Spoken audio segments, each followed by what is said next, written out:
तो न्यूमेरिकल की कड़ी में आज का हमारा जो क्वेश्चन रहेगा वो 12th क्लास की फिजिक्स से ही चैप्टर नंबर 11 का क्वेश्चन नंबर 13 रहेगा। इसके 12 क्वेश्चन कंप्लीट हो चुके हैं और उन सब की प्लेलिस्ट बनी हुई है, वहां से कंप्लीट कीजिए आपकी एनसीईआरटी बुक के क्वेश्चन।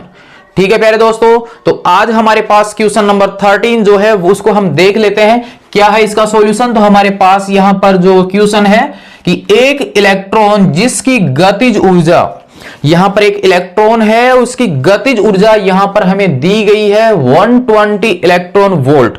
ये मान हमें यहां पर दिया गया है, तो नोट कर लेते हैं हम यहां पर गतिज ऊर्जा हमें यहां पर दी गई है। गतिज ऊर्जा जिसे मैं यहां पर K से डिनोट कर लेता हूं और उसकी जो वैल्यू है वो हमारे पास में है 120 इलेक्ट्रॉन वोल्ट।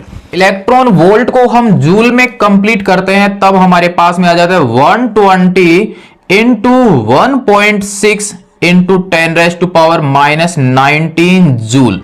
ये हमारे पास जूल में इसका आंसर कंप्लीट हो जाता है।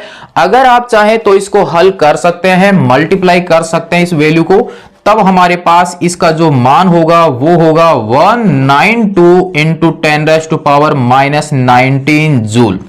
ये हमारे पास इलेक्ट्रॉनों की गतिज ऊर्जा का जूल में मान कंप्लीट हो जाता है। तो अब हमें इस क्वेश्चन में क्या पूछा गया है देखते हैं। फर्स्ट हमें यहां पर पूछा गया है उसका संवेग, सेकंड पूछा गया है उसकी चाल और थर्ड पूछा गया है डी ब्रोगली तरंगदैर्घ्य। तो हमें यहां पर तीन क्वेश्चन पुटअप किए गए हैं।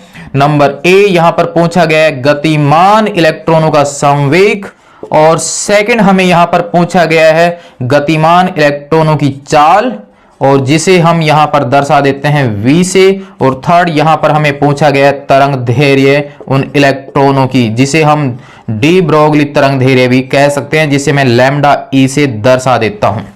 ये हमारे पास तीन वैल्यू आ जाती हैं। अब हम यहां पर वन बाय वन इनको कंप्लीट करते हैं। तो नंबर ए की अगर हम बात करते हैं तो संवेग और गतिज ऊर्जा में रिलेशन हम जानते हैं। तो चूंकि संवेग बराबर होता है, और ये सूत्र हमने इससे पहले वाले क्वेश्चन में भी कंप्लीट किया था, इसी फॉर्मूले के द्वारा वेवलेंथ निकलती है। तो हमारे पास इसका फॉर्मूला है 2me और k, जहां me जो है वो इलेक्ट्रॉन का मास है, k यहां पर इलेक्ट्रॉन की गतिज ऊर्जा है। वैल्यू पुट कीजिए, आंसर आपका कंप्लीट हो जाता है, ज्यादा हार्ड नहीं है हमारे पास।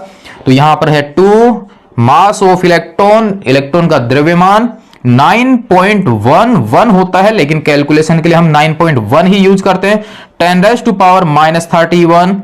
और यहां पर गतिज ऊर्जा का मान हमारे पास है ये 192 इंटू 10⁻⁻19।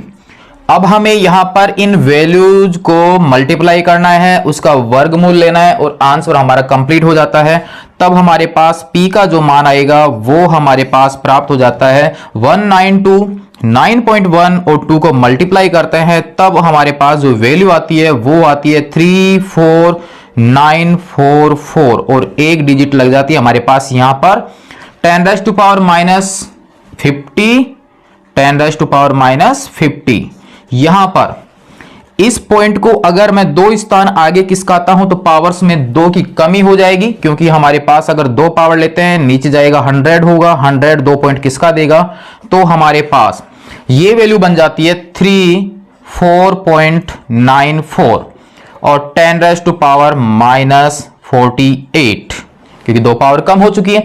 अब हमारे पास इसका लेना है हमें वर्गमूल, और 34 है तो 6 का स्क्वायर करेंगे तो हमारे पास 36, तो आंसर होगा जो होगा हमारे पास 5 के आसपास।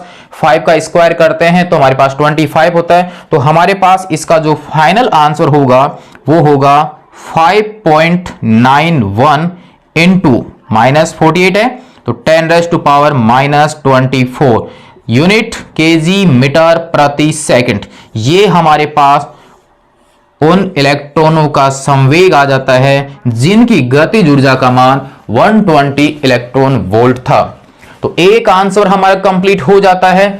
अब हम देखेंगे इसका सेकंड आंसर, यानी हम उन इलेक्ट्रॉनों की स्पीड देखेंगे। यहां पर देखना है हमें इलेक्ट्रॉनों की चाल। संवेग मिल गया है तो संवेग से हम उसका वेग निकाल सकते हैं। तो चूंकि P बराबर हम जानते हैं mv होता है, तो V बराबर हमारे पास होगा P अपॉन m। m क्या है? इलेक्ट्रॉन का मास है, तो हम यहां पर इलेक्ट्रॉन का मास लिख लेते हैं। V बराबर हमारे पास देखिए P का जो मान है वो हमारे पास आ चुका है 5.91 इंटू 10⁻⁻24 और me का मान हमारे पास में है 9.1 इंटू 10⁻31 kg।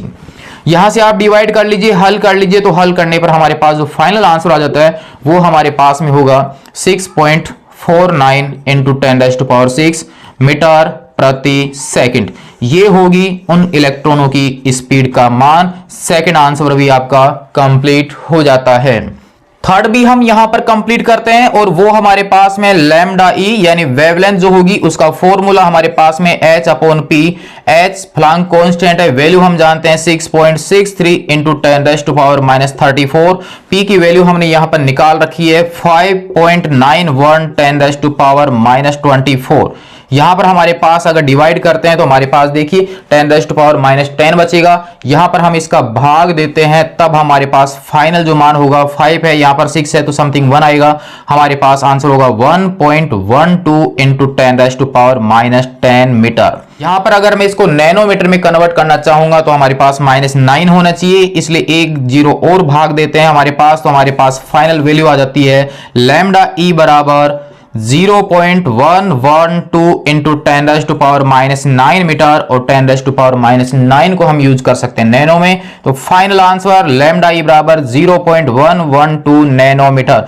ये हमारे पास दी ब्रोगली तरंग दैर्घ्य आ जाती है उन इलेक्ट्रॉनों की जिनकी गतिज ऊर्जा 120 इलेक्ट्रॉन वोल्ट थी। तो कंप्लीट हो जाता है क्वेश्चन नंबर 13 11th चैप्टर का विकिरण तथा द्रव्य की द्वैत प्रकृति। ये हमारे पास इसका क्वेश्चन नंबर 13 कंप्लीट हो जाता है। नोट कर लीजिए आप इसको यहां तक, और कंप्लीट अगर आपका होता है तो अन्य दोस्तों को आप जरूर सेंड कीजिए ताकि इस न्यूमेरिकल की कड़ी में उनके भी न्यूमेरिकल कंप्लीट हो सके। इससे पहले वाले कुछ भागों में हमने किरचॉफ के नियम पर आधारित कुछ सर्किट डाले थे जिनके द्वारा विद्युत धारा का मान निर्धारित किया गया था। अब हम यहां पर वापस चैप्टर नंबर 11 के न्यूमेरिकल कंप्लीट करेंगे, उसके बाद लेंगे चैप्टर नंबर 3 के कंप्लीट न्यूमेरिकल और नेक्स्ट भाग में हम देखेंगे इसका क्वेश्चन नंबर 14। तब तक के लिए धन्यवाद।